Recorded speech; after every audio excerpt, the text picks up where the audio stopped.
Nggak ada jaminan bahwa satu-satunya cara untuk mensolehkan anak itu berarti ke pondok. Tidak ada jaminan.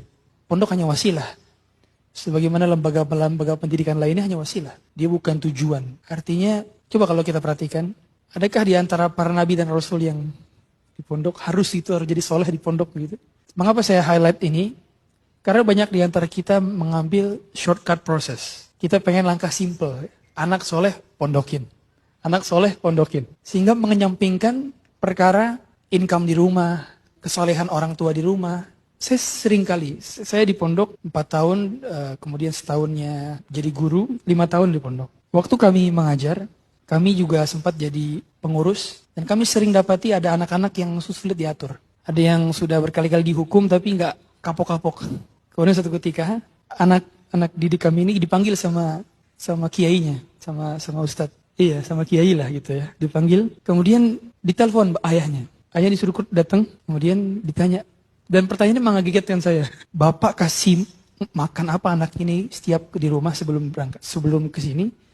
Dan Bapak transfer pakai uang apa untuk anak Bapak ke sini? Artinya apa? Pendapatan ayah di rumah yang dikirim bulanan untuk anak di pondok itu mempengaruhi taat atau tidak taatnya anak di pondok.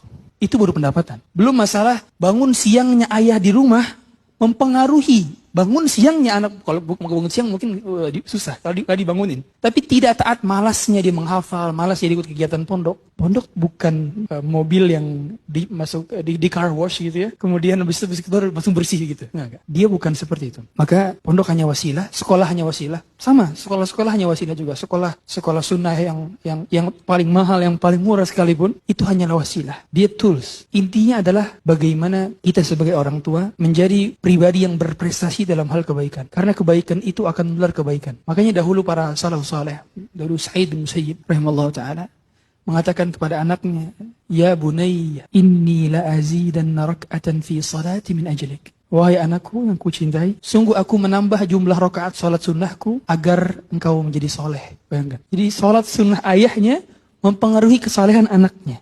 Kita ingat juga bagaimana dahulu Nabi Khidir membangunkan pondasi 2 anak yatim. فَأَمَّا الْجِدَارُ فَكَانَ لِغُلَامَيْنِ يَتِيمَيْنِ فِي الْمَدِينَةِ وَكَانَ تَحْتَهُ كَنْزٌ لَهُمَا وَكَانَ أَبُوهُمَا صَالِحًا.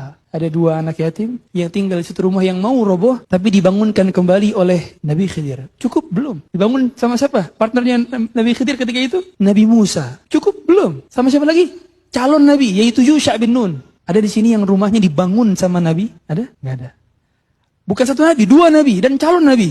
Yusha bin Nun. Bayangkan, 2 anak yatim ini ternyata bisa mendapatkan privilege itu disebabkan karena ayahnya soleh.